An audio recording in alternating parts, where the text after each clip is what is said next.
جی السلام علیکم، کیا حال ہے میرے پیارے پیارے بچوں کا؟ کیسے ہیں آپ سب لوگ؟ آج ایک میں کہانی لے کے آئی ہوں، اور یہ کہانی ایسے بچوں کے لیے کہ جو کسی کی چیز بغیر اجازت کے استعمال کرتے ہیں۔ تو چلتے ہیں کہانی کی طرف۔ ایک خوبصورت باغ تھا، بہت پیارا سا، جس میں ہر قسم کے موسمی پھل لگتے تھے اور بہت پیارے پیارے درخت بھی تھے۔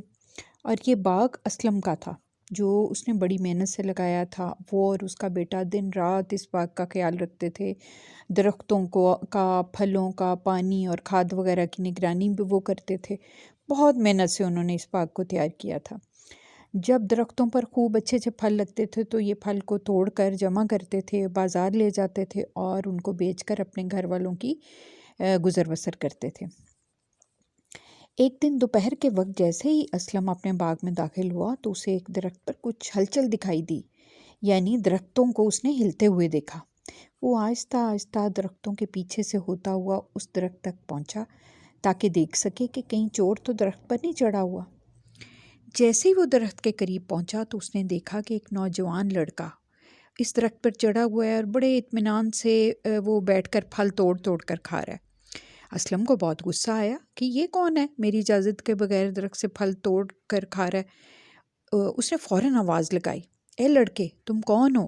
کس کی اجازت سے میرے باغ سے پھل توڑ توڑ کر کھا رہے ہو؟ میں پورا سال اس باغ پر محنت کرتا ہوں، تم مزے سے سارا پھل اڑا رہے ہو۔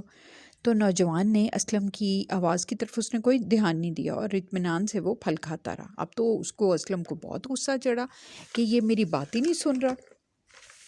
اس نے کیا کیا، زمین سے ایک پتھر اٹھایا اور اس نوجوان کو مارا اور بہت غصے سے پوچھا، کون ہو تم اور کس کی اجازت سے پھل توڑے؟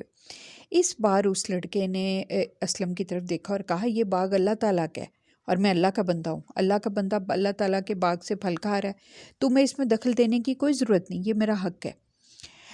جو چور کا جواب سن کر اسلم تو حیران رہ گیا۔ اس نے کچھ دیر سوچا اور پھر اپنے بیٹے کو آواز دی اور کہا کہ بیٹے ذرا رسی لانا، اس اللہ کے بندے کو رسی سے باندھ کر ہم درخت سے نیچے اتارتے ہیں۔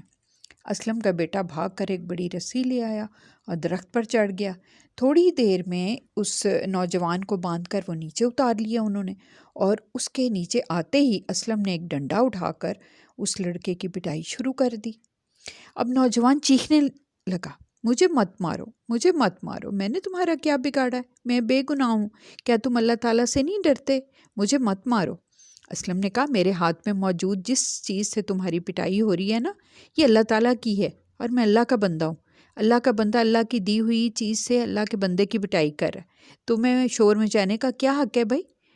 اسلم کی بات سن کر نوجوان سمجھ گیا کہ یہ معاملہ خراب ہو جائے گا یہاں۔ یہ سوچتے ہی وہ رونے لگا اور روتے ہوئے اسلم کی منت کرنے لگا اور معافیاں مانگنے لگا۔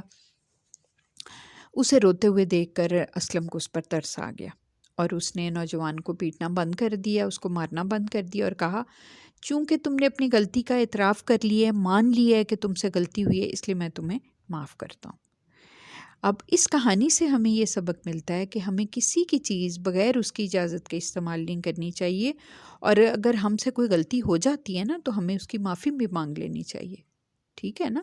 آج کے لیے بس اتنا ہی۔ خوش رہیے، اللہ حافظ۔